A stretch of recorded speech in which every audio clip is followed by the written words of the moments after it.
Hello guys, welcome back to my channel अर्थशास्त्र की नगरी। सो गाइस, जैसे कि आपने थंबनेल के अंदर देख ही लिया है, जी हाँ, आज हम बात करने वाले हैं बिहार बोर्ड के इकोनॉमिक्स के 2022 के मॉडल पेपर के रिगार्डिंग, इसके सॉल्यूशन के रिगार्डिंग।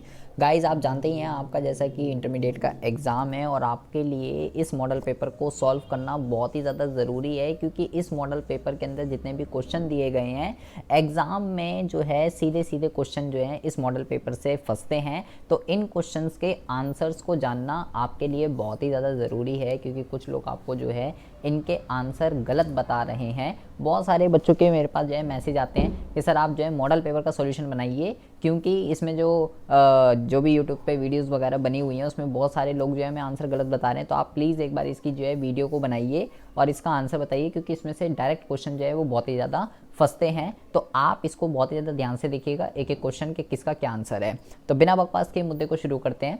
सबसे पहले क्वेश्चन के अंदर ये कहता है कि समसीमांत उपयोगिता का जो नियम है वो किस नाम से जाना जाता है। तो फर्स्ट का जो आंसर होगा वो आपका डी, समसीमांत उपयोगिता को प्रतिस्थापन, गॉसन और अधिकतम संतुष्टि का नियम सब कुछ कहते हैं। आधुनिक अर्थशास्त्र ने अवसर लागत की जो प्रयोग है उसको किसके बदले किया है, आगम के, लागत के, ए और बी दोनों, या इनमें से कोई नहीं। तो दूसरे का जो आंसर है वो है बी, लागत के बदले में जो है इसका यूज़ किया गया है। दीर्घकालीन उत्पादन का जो संबंध है वो किससे है, उत्पत्ति का ह्रास नियम, पैमाने। तो तीसरे का जो आंसर है वो है पैमाने के प्रतिफल का नियम, और जो अल्पकालीन होता है उसका होता है परिवर्ती अनुपात के प्रतिफल का नियम। चौथा जो है वो है निम्नलिखित में से सूक्ष्म अर्थशास्त्र जो है वो किस चीज़ का जो है संबंधित है, क्या इसका सब्जेक्ट मैटर है, उत्पादन, वितरण, मूल्य निर्धारण। तो भैया ये जो है सबके रिगार्डिंग जो है ये बात करता है। क्वेश्चन नंबर 5 की बात करें तो पूर्ति वक्र का जो ढलान है वो कैसा होता है। तो पूर्ति वक्र का होता है धनात्मक और मांग वक्र का होता है ऋणात्मक। तो क्वेश्चन नंबर 6 की बात करें कि निम्नलिखित में से किस बाजार में फर्में स्वतंत्र रूप से मूल्य निर्धारित नहीं कर सकती। तो वो पूर्ण प्रतियोगिता बाजार है, क्योंकि यहाँ पे जो है उद्योग निर्धारित करता है। बाजार मूल्य जो है वो संतुलन मूल्य से अधिक, कम, बराबर क्या हो सकता है। तो बाजार मूल्य जो है वो भाई कैसा भी हो सकता है, इक्विलिब्रियम प्राइस से इसका कोई भी लेना देना नहीं है, ज़्यादा कम कैसा भी हो सकता है। किस बाजार में वस्तुएं एक ही कीमत पर बेची जाती है, बहुत ज़्यादा ध्यान से समझिएगा। पूर्ण प्रतियोगिता बाजार ऐसा है जिसमें वस्तु जो है वो एक ही प्राइस पर बिकती है, यहाँ पे प्राइस चेंज नहीं हो सकते, क्योंकि यहाँ उद्योग डिसाइड करता है। निम्नलिखित में से कौन सी केंद्रीय समस्या है। तो भाई क्या, कैसे, किसके लिए उत्पादन करें, इसको केंद्रीय समस्या कहते हैं। किस साधन में अल्पकाल में कोई परिवर्तन नहीं हो सकता। स्थिर साधन होते हैं, क्योंकि ये ऐसे साधन होते हैं जिनकी पूर्ति अल्पकाल में नहीं बढ़ाई जा सकती, क्योंकि इनको बनाने में बहुत ज़्यादा टाइम लगता है। इनमें से कौन सा उत्पत्ति का साधन नहीं है। तो भूमि, श्रम, पूंजी उद्यम होते हैं। मुद्रा का यहाँ कोई सीन नहीं है, तो मुद्रा जो है इसका आंसर हो जाएगा।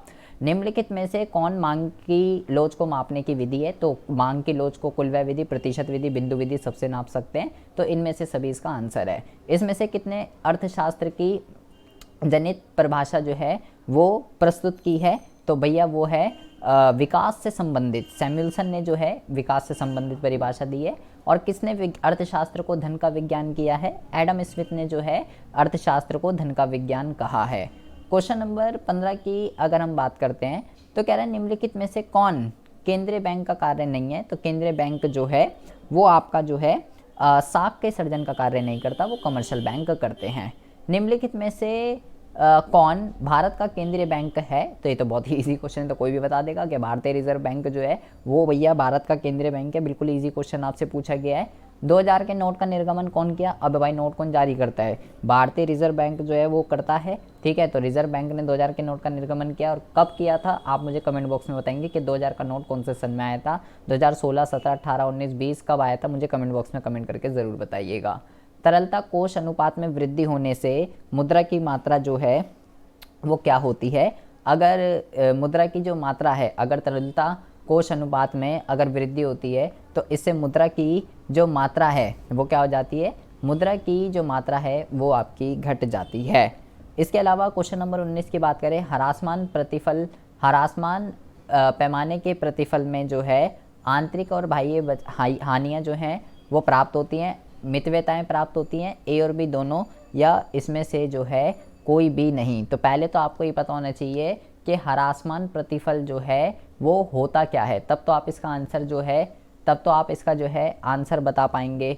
जब आपकी प्रति इकाई लगाने से आपका जो कुल उत्पादन है जब वो आपका जो है घटने लगता है, तो जो है आपको ह्रासमान प्रतिफल की जो स्टेज है वो आपकी प्राप्त होती हैं। तो ऐसी सिचुएशन में आपका क्या होता है, ऐसी सिचुएशन में आपका जो है ये कह सकते हो, देखो प्रोडक्शन जो है वो कब प्रोडक्शन जो है वो आपकी कब आपको जो है घटेगी, जब सिंपल सी बात है आपको फ़ायदे की जगह आपको जो है नुकसान जब होगा, हानियाँ जब होगी, तब आपको हरासमान पैमाने के प्रतिफल होगा। तो 19वें का जो आंसर है वो हो जाएगा आपका ए। 20वें की अगर हम बात करें तो इनमें से कौन सा गॉसन का प्रथम नियम है, तो गॉसन का प्रथम नियम जो है वो हरासमान सीमांत उपयोगिता नियम या सीमांत उपयोगिता ह्रास नियम जो है ये होता है। उत्पादन संभावना का जो उपयोग है वो भाई बेरोजगारी के लिए, केंद्रीय के लिए और अर्थशास्त्र के, अर्थव्यवस्था के विभिन्न पहलुओं के लिए इसका यूज़ किया जाता है। मौद्रिक लागतों में क्या सम्मिलित है, तो मौद्रिक लागत के अंदर स्पष्ट अस्पष्ट सामान्य लाभ सबको जो है इंक्लूड किया जाता है। इसमें से कौन सा जो विकल्प है वो सही है, तो लाभ का जो फॉर्मूला होता है वो होता है TR माइनस TC। पूर्ति वक्र के खिसकने से बैलेंस जो है वो क्या होता है, अगर एक पूर्ति वक्र शिफ्ट हो जाता है तो बैलेंस में जो है केवल एक ही पूर्ति रेखा बचती है। विक्रय लागतें किस बाजार की विशेषता है, तो केवल एकाधिकारी और अल्पाधिकार यही दोनों जो है विक्रय लागतें करते हैं। अल्पाधिकार यानी नहीं लिखा, केवल एकाधिकारी लिखा है तो इस पर टिक लगा देंगे। पैमाने के जो प्रतिफल हैं वो दीर्घकालीन उत्पादन फलन का वो है, ठीक है, और मैं आपको पहले बता चुका हूँ परिवर्ती वाला जो है वो अल्पकाल का है। The general theory of employment interest जो है वो किसने लिखी है, वो लिखी है किन्स ने। निम्नलिखित में कौन प्रवाह चर जो है वो नहीं है, मतलब हमें बताना कौन सा स्टॉक है, तो सिंपल सी बात है पूंजी जो है वो एक स्टॉक अवधारणा है, बाकी सब जो है ये प्रवाह अवधारणा है, ठीक है, क्योंकि मुद्रा की पूर्ति जो है ये जो है पूंजी जो है, जैसे मान लो 100 रुपये का नोट हो गया तो ये भाई ये एक स्टॉक है, ठीक है, बाकी सब समय के एक निश्चित बिंदु पे जो है नहीं मापे जाते हैं। मैक्रो जो शब्द है वो किससे लिया गया है, वो ग्रीक शब्द से लिया गया है। मैक्रो और माइक्रो दोनों तो आपसे पूछ सकता है तो ध्यान रखिएगा।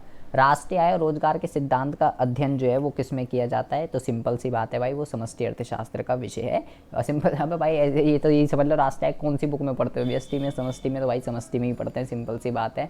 मैक्रो अर्थशास्त्र निम्नलिखित में से किसका अध्ययन करता है, मैक्रो की ये पूछ रहा है, आर्थिक विकास का, आर्थिक तुलना का, तो भाई ये सबका अध्ययन करता है। बाजार मूल्य में जो है मांग और पूर्ति से ही डिसाइड होता है, ठीक है, तो बाजार मूल्य में कौन अहम भूमिका निभाता है, मांग और पूर्ति दोनों ही निभाते हैं। इसमें से कौन सा उपकरण मौद्रिक नीति का परिमाणात्मक नहीं है, तो उपभोक्ता साख नियमन जो है ये इसका आंसर हो जाएगा।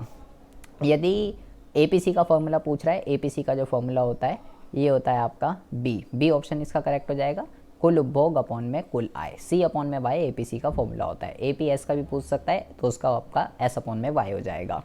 35 की बात करें तो भुगतान संतुलन का निम्न में से कौन सी विशेषता होती है, तो भैया भुगतान संतुलन एक क्रमबद्ध, व्यापक और एक निश्चित समय की एक स्टेटमेंट होती है, तो उपरोक्त सभी इसका आंसर है। मुद्रास्फीति में जो मुद्रा की क्रय शक्ति जो होती है वो घट जाती है और डिफ्लेशन में जो है वो बढ़ जाती है, ये आपको जो है ध्यान रखना है। इसमें से उत्पादन के सभी साधनों में परिवर्तन संभव है, बाजार निम्नलिखित में से किसमें उत्पादन के सभी साधनों में परिवर्तन संभव है, तो भैया दीर्घकाल में हम उत्पादन के सारे साधन जो है वो बदल सकते हैं। इंक्रीमेंट जो है पैमाने के क्रमागत उत्पत्ति नियम जो है वो कब लागू होता है, जब मितव्यताएं अमितव्यताओं से अधिक होती है। जब आपको मितव्यताएं का मतलब होता है फ़ायदा और अमितव्यता का मतलब होता है लाभ, तो जब फ़ायदे ज़्यादा मिल रहे होते हैं, हानियाँ कम हो रही होती है, तो भैया आपको जो है increasing return to scale apply होता है। इसमें से कितने भुगतान संतुलन की परिभाषा दी है, तो भैया किन्स ने जो है भुगतान संतुलन की परिभाषा दी है। सेब और संतरा इनकी कीमतों में अगर वृद्धि से सेब संतरे की मांग में होने वाले परिवर्तन को क्या कहते हैं, देखो कीमत की वजह से अगर डिमांड में जो चेंज आता है उसको जो है अगर वृद्धि हो रही है तो मांग कम होगी, सिंपल सी बात है, तो भैया वो संकुचन होता है। कीमत की वजह से जो चेंज होता है वो विस्तार और संकुचन कहलाता है, और कीमत को छोड़कर जो होता है वो वृद्धि और कमी कहलाता है। यहाँ पे फिलहाल कीमत बढ़ी है इसलिए मांग घटेगी, इसलिए संकुचन आया, विस्तार क्यों नहीं आया, क्योंकि अगर कमी बोलता तो विस्तार आ जाता। डीजल की कीमत में वृद्धि से सिंपल सी बात है कार, स्कूटर, बाइक इन सब की मांग घट जाती है। कौन सा प्रत्यक्ष कर का एग्जाम्पल है, तो प्रत्यक्ष कर का एग्जाम्पल आयकर, संपत्ति कर ये होते हैं, ये सब इनडायरेक्ट टैक्स है। इसके बाद कह रहा है निम्नलिखित में से कौन सा प्रगतिशील कर है, आयकर, क्योंकि प्रगतिशील कर कौन से होते हैं, इनकम बढ़ने के साथ बढ़ते हैं, इनकम घटने के साथ घटते हैं। निम्नलिखित में से कौन सा कर राज्यों द्वारा लगाया जाता है, तो ये सारे के सारे कर जो है राज्य द्वारा लगाए जाते हैं। अगर MPC 1/4 है तो निवेश गुणांक का मूल्य क्या होगा, तो आप इसको फॉर्मूले में पुट कर देंगे, निवेश गुणांक का मूल्य 4/3 होगा। ठीक है, क्या फॉर्मूला होता है इसका, आप मुझे कमेंट बॉक्स में कमेंट करके ज़रूर बताइएगा कि निवेश गुणांक का जो है फॉर्मूला क्या होता है और इसका दूसरा नाम जो है क्या है, निवेश गुणांक का दूसरा नाम क्या होता है, मुझे कमेंट बॉक्स में कमेंट करके ज़रूर बताइएगा, और इसका फॉर्मूला भी। निम्नलिखित में से कौन सा कर गैर कर राजस्व है, तो देखो ये तो सब कर ही लिखे हुए हैं, GST आयकर निगम कर, तो इस पर नहीं लिखा हुआ, सिंपल सी बात है, इस पर लगा दो, जुगाड़बाजी बता रहा हूँ। ठीक है, तो अवसर लागत क्या है, अवसर लागत जो है भाई खोया हुआ अवसर, हस्तांतरण या वह विकल्प जिसका त्याग किया गया है। तो अगर P मांग की कीमत है और ये मांग है, तो मांग की लोच का फॉर्मूला पूछ रहा है ये आपसे, तो मांग की लोच का फॉर्मूला क्या होता है, कीमत में प्रतिशत परिवर्तन और मांग में प्रतिशत परिवर्तन। तो ये मांग में प्रतिशत परिवर्तन अपॉन में कीमत में प्रतिशत परिवर्तन, ये इसका फॉर्मूला हो जाएगा। उदासीनता वक्र जो है क्या बताता है, केवल प्रतिस्थापन प्रभाव के दो वस्तुओं के ऐसे संयोजनों को दर्शाता है जिससे उपभोक्ता को एक समान संतुष्टि मिलती है। तो अगर एक का ज़्यादा उपभोग अगर करना है तो दूसरे का उपभोग घटाना पड़ेगा ताकि संतुष्टि का स्तर समान रहे, प्रतिस्थापित किया उसने। अति अल्पकाल में जो पूर्ति होती है वो कैसी होती है, तो अति अल्पकाल में हम पूर्ति को बड़ा घटा नहीं सकते, तो पूर्ति जो है आपकी पूर्णतः बेरोजगार होती है। ठीक है जी, 50 क्वेश्चन मैंने आपको बता दिए हैं। पहले आप इन 50 क्वेश्चनों को बहुत अच्छे से लर्न कीजिएगा। वीडियो अच्छी लगी हो तो प्लीज़ लाइक कीजिएगा, कमेंट बॉक्स में कमेंट करके अपना एक्सपीरियंस और वीडियो को शेयर जरूर कीजिएगा। चैनल पर पहली बार आए हो तो सब्सक्राइब करके ज़रूर जाइएगा। नेक्स्ट वीडियो में हम जो है 51 से 100 तक के क्वेश्चनों की रिगार्डिंग बात करेंगे, इसको बहुत ही अच्छे से कर लीजिएगा। मैं ये कॉमर्स का, आर्ट्स का और जो आपका सेंटअप का है, ये सारे के सारे पेपर्स को आपको अगले 3 दिन के अंदर आपको सारी वीडियो मिल जाएंगी। तो सब्सक्राइब करके नोटिफिकेशन को ज़रूर प्रेस कर लीजिएगा ताकि आपका एक भी वीडियो मिस ना हो। आपको मॉडल पेपर दोनों करने हैं, ठीक है, सेंटअप एग्ज़ाम जो हुआ था वो भी आपको कर ही लेना है, और उसके बाद इसमें से डायरेक्ट क्वेश्चन आपके 8 तारीख को फंसेंगे ही फंसेंगे, गारंटीड है। ठीक है जी, इससे प्रीवियस में सारी वीडियो ऑब्जेक्टिव सब्जेक्टिव भी बना चुका हूँ। पहली बार अगर चैनल पर आए हो तो भाई प्लेलिस्ट में जाके देख लेना, कुछ भला हो जाएगा 8 तारीख को। चलिए मिलते हैं आपसे।